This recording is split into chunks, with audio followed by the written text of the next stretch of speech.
Hello, hello. Today is a very special episode with a special guest, and we're going to be talking about Overeaters Anonymous and key considerations that you can make. Welcome to another episode of Binge Eating to Food Freedom with me, Katie Papo. If you're ready for genuine and lasting freedom from binge eating, emotional eating, or out of control food issues, you are in the right place. Subscribe, follow, and enjoy the episode. Hello, hello. So, welcome to a new episode. And first, I would like to introduce my special guest, Hannah Fansler. Hannah, thank you so much for being here. Hi, good to see you. Good to see you too. So, for those of you guys who don't know, Hannah worked with us last year, towards the beginning of the year, right? It was only last year. Geez. It's been about a year exactly. I started the very beginning of June.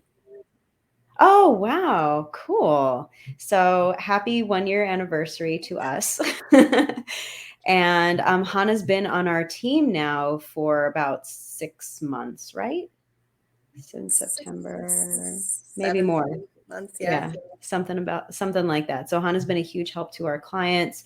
And today I wanted to invite her on in this conversation about Overeaters Anonymous because it is so popular, especially because AA is so popular.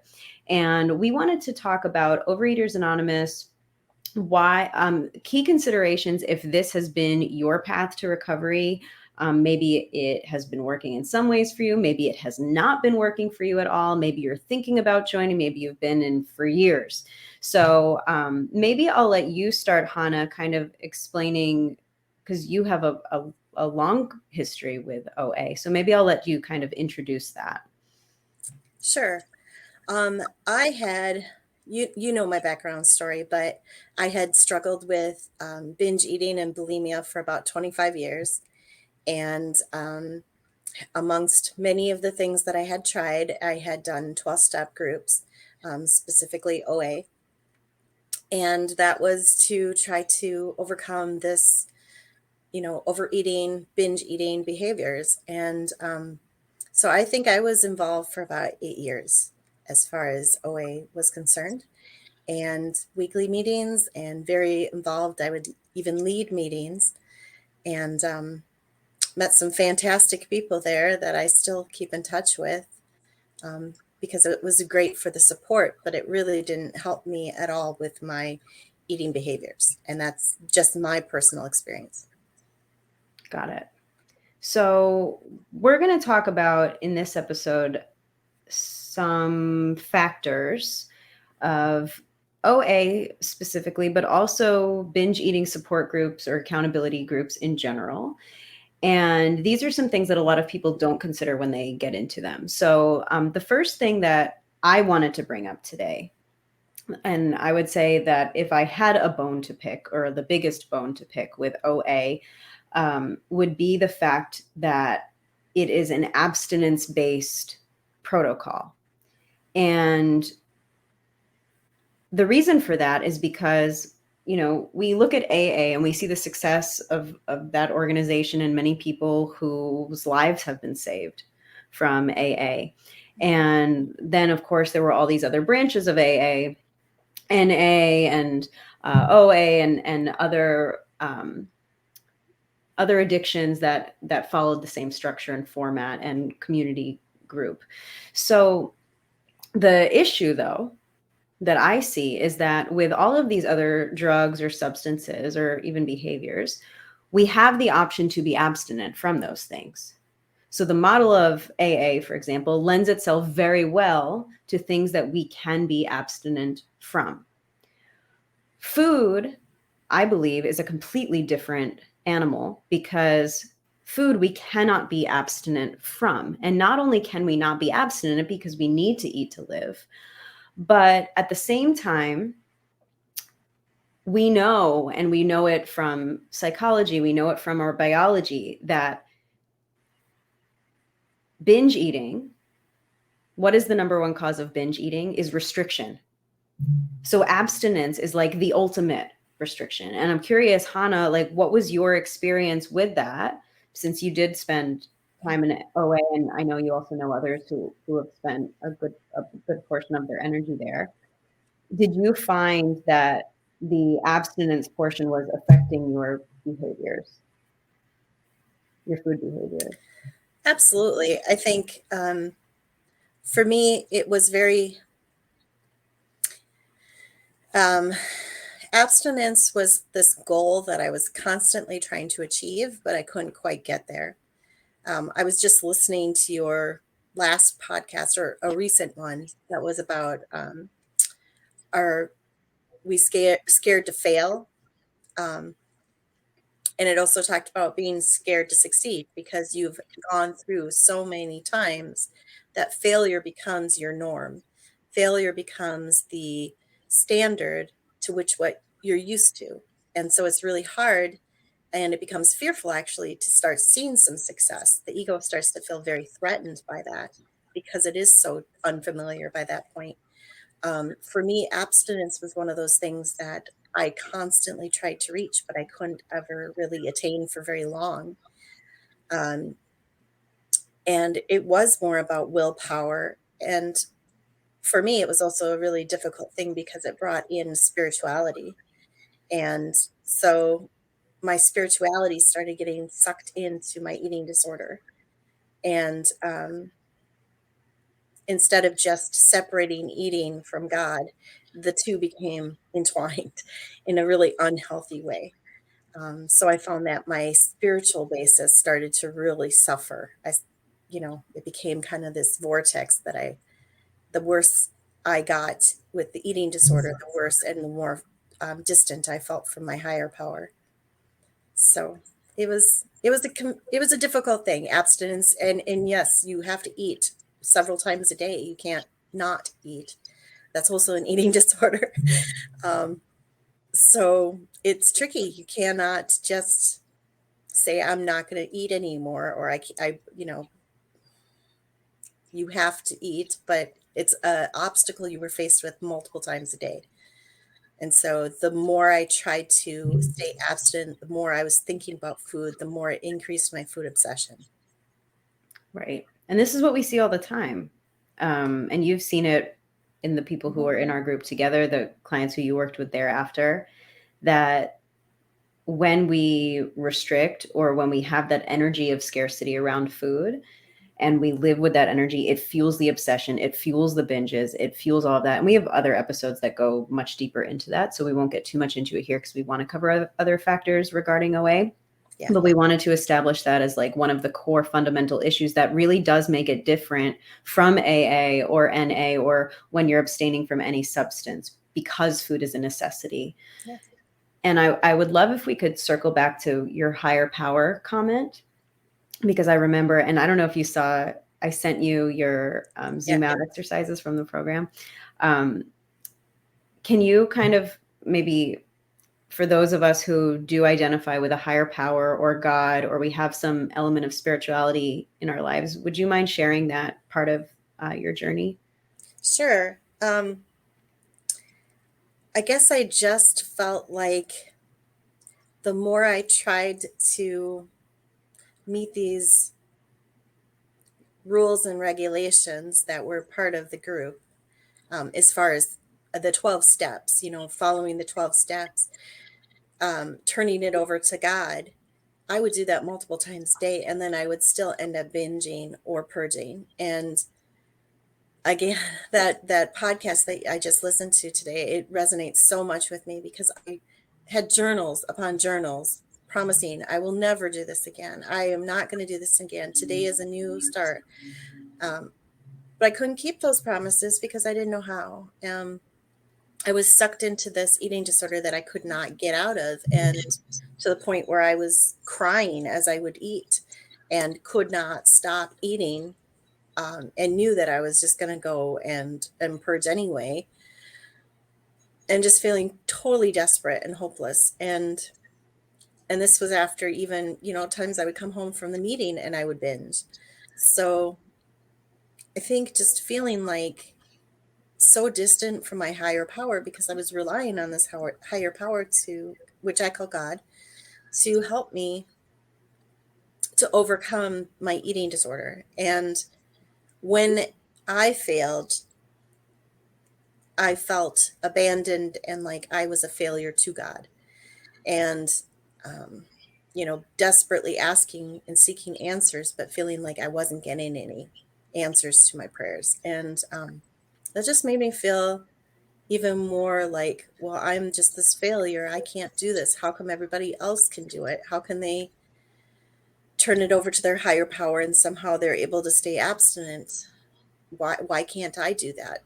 Maybe it's my relationship with God, and it became this, um, like I said, this kind of a intertwined type of thing that I don't think was healthy for my spirituality. I had the same experience as you. I remember journals and journals and journals promising and begging God to help me, like, and it never happened. It was just me breaking the promises again and again. And I also had the same experience that you shared about the groups, and it wasn't the brand of OA, but it was just within a place of my work. This came to me the other day because someone else had invited me on their podcast and we were talking about this. I was leading these food addiction support groups, and I would binge my worst after those meetings. And I felt the binge was not the worst part. Yes, I felt sick, but the worst part was feeling so wildly out of integrity with myself that I felt like unworthy to be doing anything or helping anyone. Yet I had this huge desire to help people and to help myself, but I could not. I just felt so unworthy of even being in a helper role when I could not help myself. And I feel like that is one of another issue that's not necessarily unique to OA, but can be one of those factors that come up with groups like that, where a lot of the bonding of the group is suffering focused. And often the group leaders themselves are also still suffering. So it is more of this blind leading the blind situation.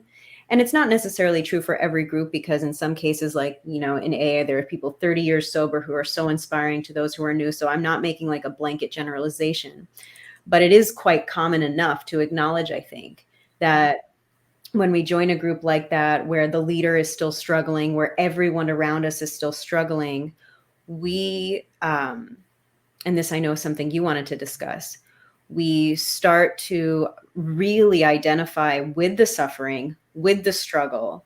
And because we see all of this hopelessness, despair, and desperation around us from those of us, who from our peers and our leaders, we start to really believe in our core that this is not fixable, that this is not manageable, that we are going to be stuck like this, because there's all of this proof around us that reiterates that belief. And then we take on this identity as a binge eater. And I know you wanted to touch on that whole concept of identity.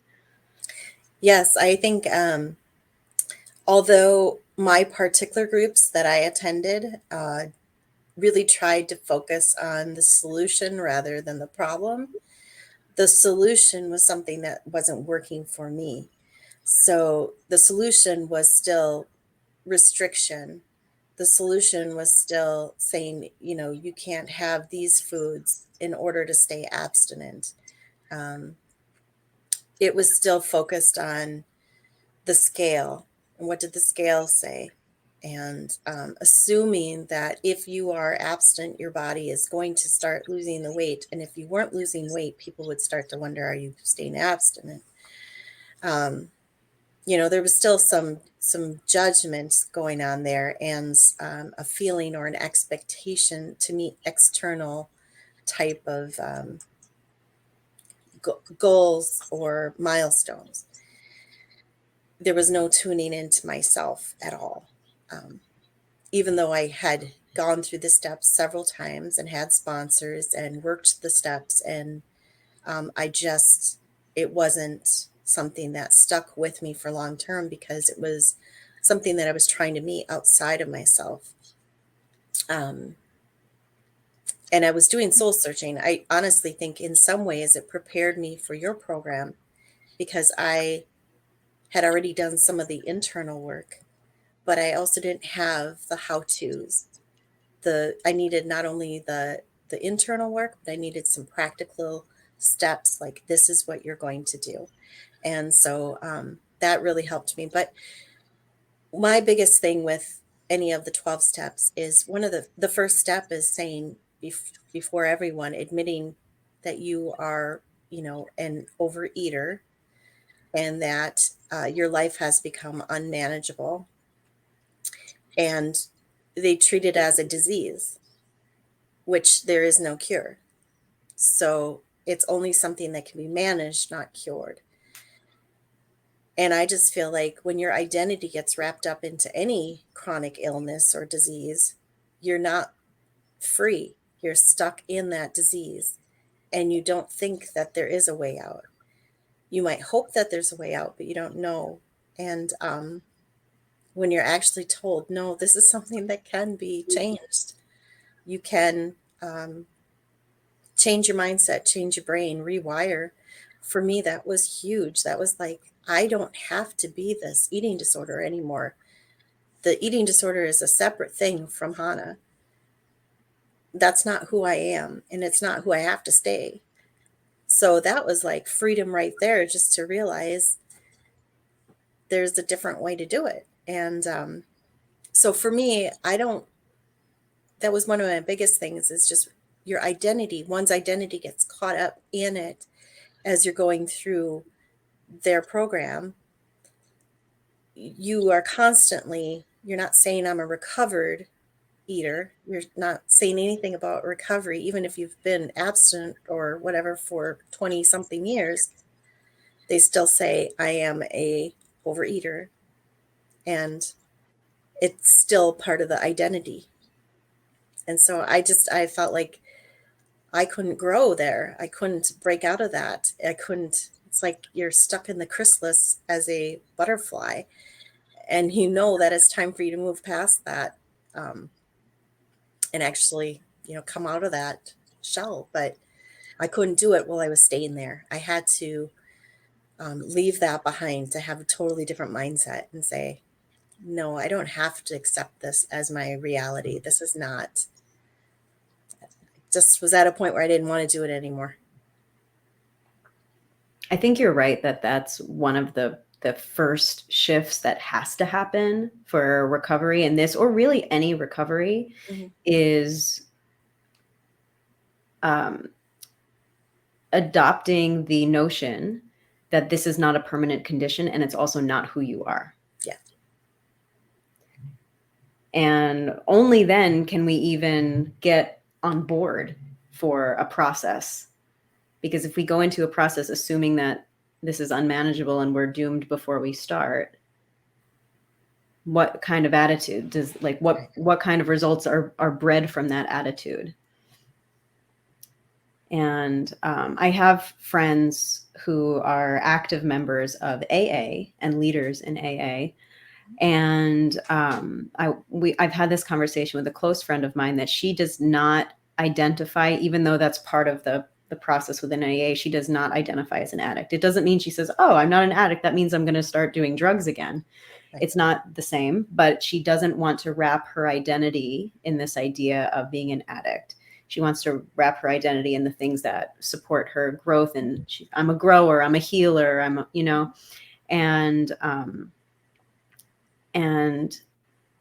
I've also found, with groups in general, it's helpful to, when we seek out groups and support and community, that they are aligned with the person who we want to be more of. Like, for example, I struggled with anxiety my whole life, and I'm not looking up, groups of like sufferers from anxiety. Like, I'm looking up groups of meditators and yogis and, people who are really working towards their peace instead of trying to like wrangle their anxiety.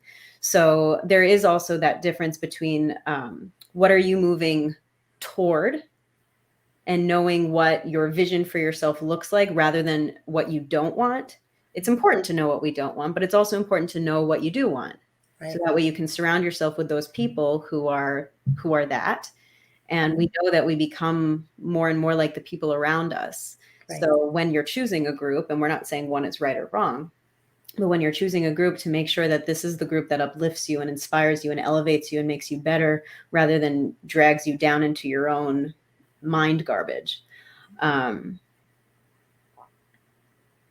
And there was also one other element. First of all, let me pause.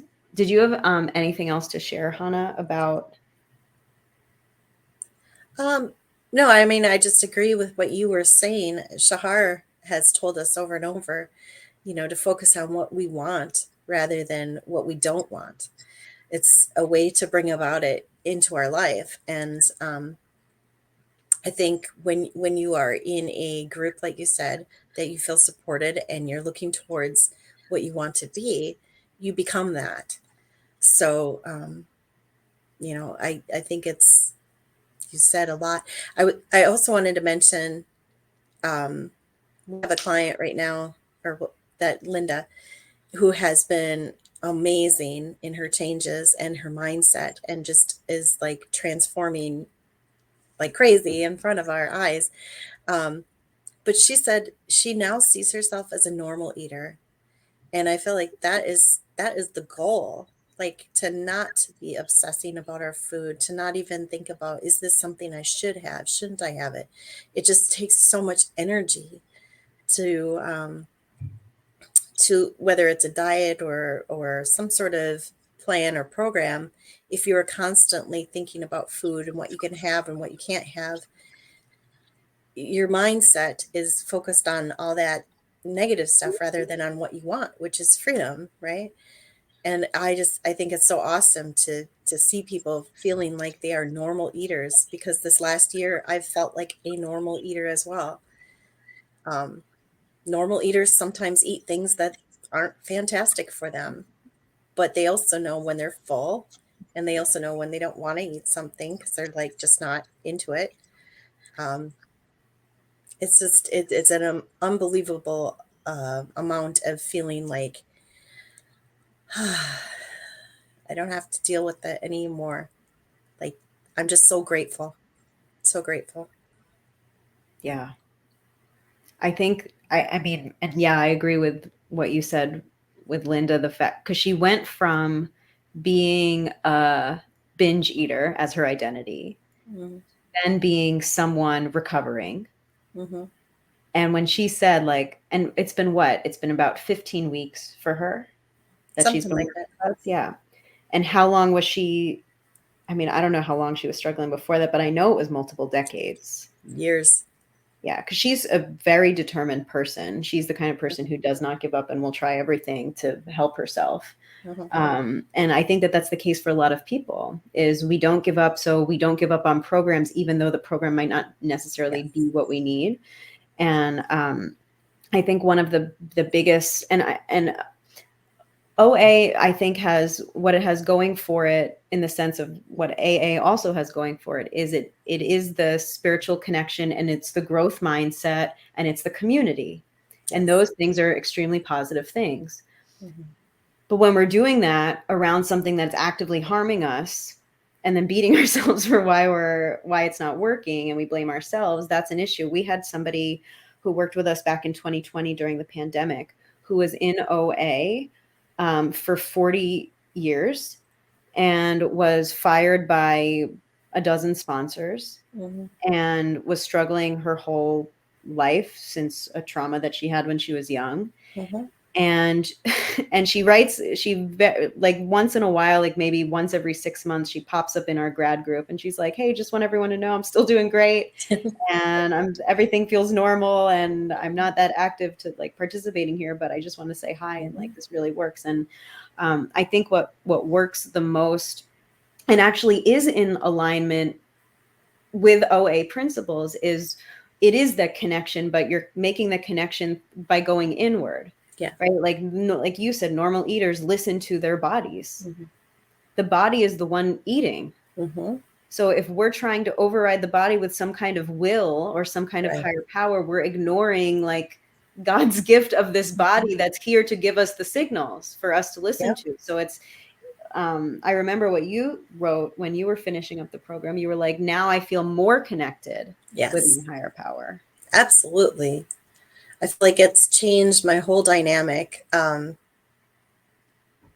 Yeah, I'm even more grateful to my creator. I'm even more grateful because I can see in my body all the signs and signals that he gave me. Um, yeah, I mean, I had the same kind of bad relationship with exercise, and just changing and using these tools to change it to movement, even changing the name from exercise to movement had been huge for me, because it's like, movement I can do. Exercise always was like, I had a very unhealthy relationship with that. So, but now I can feel when my body feels good when it's moving, and when it's not feeling so great, then I know I need to change something. But I wasn't even aware of it before. It was something that was kind of like it was just an external force being put onto me saying, this is what you should do, whether my body or mind agreed with it or not. So yeah, I think I'm so much closer to my higher power now. I feel like, yeah, we're in a good spot. That's so good. Yeah. And the other thing it was scary for me to leave my 12-step group. I was very involved with it. I had a lot of loyalty to it, to the people there. I took it very seriously, and I still do. I do not want to trash talk OA at all. It is very helpful for some people. For me, it just wasn't helping me with my eating disorder. But part of the reason it was so difficult to leave was because I had felt so connected to all these people. But I realized that I was a sinking ship, and I was just going to go down if I didn't leave.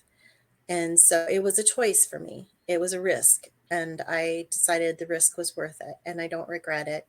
And the cool part is I'm actually able to speak to several people who are in the OA group who are also still struggling. And they'll ask me now, what did you do? And I'm able to share that. I'm not going to push what I did on anybody else. Everybody has their own journey, but I'm happy to share what worked for me. Yeah. And I think that that's a good point, because when we get close with a community or people within our community, we don't want to leave, and we don't want to lose the connections. And I think that is an important distinction that you made, because I know that for me, with certain, even just friends, right? Like, who I had felt like in a way I had outgrown. And I'm not saying you had outgrown the people. No, yeah, I understand. But sometimes we can be so wrapped in the fear of loss, which is, right, scarcity, right? It's also rooted in scarcity, that we prevent ourselves from growing and from expanding. And in reality, when we grow and expand, that also can pave the way for others to grow and expand if what they've been doing also isn't working for them. Right. So it's part of, I think, being brave and taking calculated risks, and being a trailblazer, willing to be different or willing to be out of the box. And then we can feel even, honestly, more connected. So Yeah. I appreciate you, Hannah, for coming on and talking about it. And I agree. Before we came on this thing, we came on with the intention, we're not here to bash ever. And I don't even like bashing, even though I talk all the time about how diets do not work. It's not a bashing. And I even talked about this on a podcast that I was just on earlier this week, because me and this other woman had worked at the same place, and that place spurred on both of our eating disorders. And then she went on to become an eating disorder therapist, and that whole field, she was like, her eating disorder became so much worse, like even just in the conventional way that eating disorders are treated. And we were talking about how that doesn't work. But at the same time, we acknowledge that every person who we've encountered in those programs or doing this work are all well-intentioned. And that's how I always felt too, even when I felt so out of integrity and that I was going against everything that I taught because I was myself binging secretly. My intentions were always so good and so pure, and I only wanted to help people, even though I was suffering. So I believe that it's the same for anyone who volunteers their time in OA or works in some kind of diet plan. Of course, there's people out there who are just there for money or power or whatever, but I don't think it's the majority of us who do this work. I think that all of us are well-intentioned and we're all finding our way. And the more we can speak up and be real and honest about the things that work and that don't work, the more we can help each other. So I appreciate you for coming on and sharing your story. Absolutely. Thank you for letting me share. I'm happy we were able to coordinate this. Me too. Awesome. So for those of you guys who want to learn more about our way, which is really like when I talk about our method, it's not our way. I always say that good mentors or good teachers don't tell you to follow them. They teach you how to go within yourself. And that is basically our method. It's a way that we help you go within yourself to tune into your own body signals, to calm your own mind, to calm your own body. So that way your food choices no longer feel like they're coming from a place of compulsion, but rather from a place of conscious choice. So if you'd like to learn more about that, I invite you to explore other episodes of this podcast. You can also explore my website for the programs that we offer that you can guide yourself through, or you can have our coaching as you go through this process. And feel free to reach out anytime. We're always happy to hear from you. So with that, I'll say thank you, Hannah. Thanks, Katie. And we'll see you on the next episode. Thank you for listening. If you found this episode helpful, please subscribe, follow, or leave a kind review. If you're ready to get down to business and work with me to end your food issues permanently, please reach out or go to katiepapo.com for more info. Be kind to yourself, and I hope to see you for the next episode.